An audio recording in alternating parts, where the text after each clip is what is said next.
think it's good for the league. I think it's good chatter. Gives people something to talk about. There's a lot of good players in this league, and a lot of guys in the conversation because of that. I'm good. Thanks for asking, though. But yeah, I'm good. I'll let my game do the talking.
He's done a great job of that.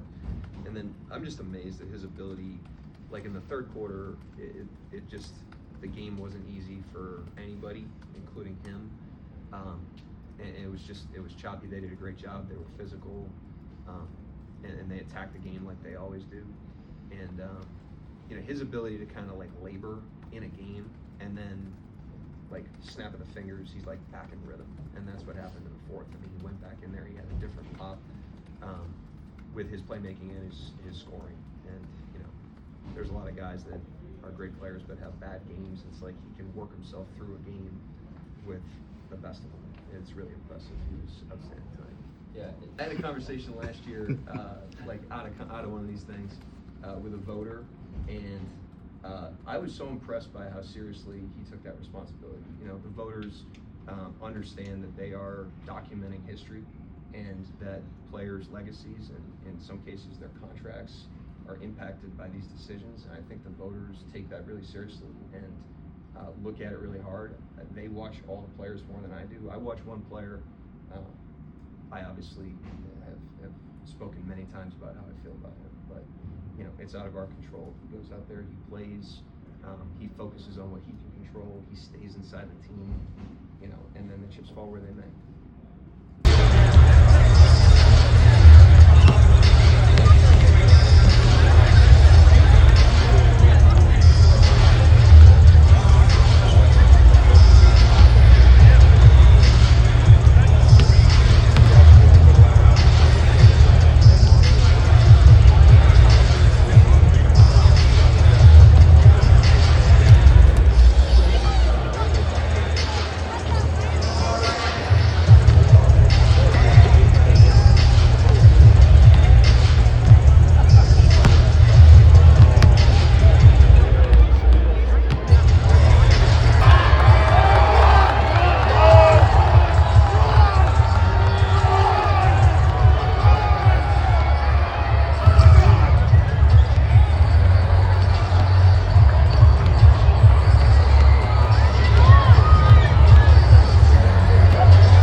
messaging to your team? Are you the type of coach that acknowledges it, that acknowledges sort of the magnitude, the opportunity as you worded it, or are you do you try to treat it like every game is close to the same as possible?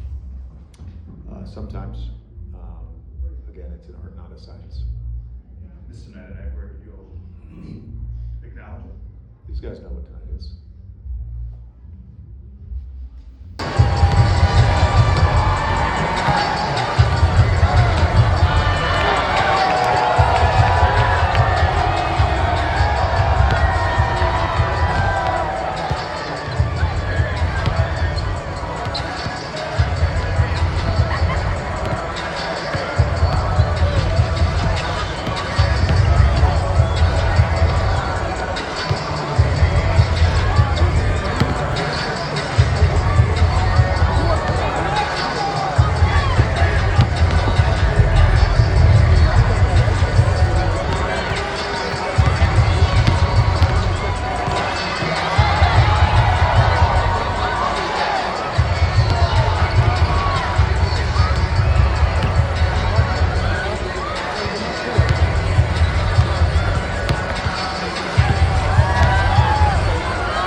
team is we actually do not care if people are bored watching us, to be completely honest with you.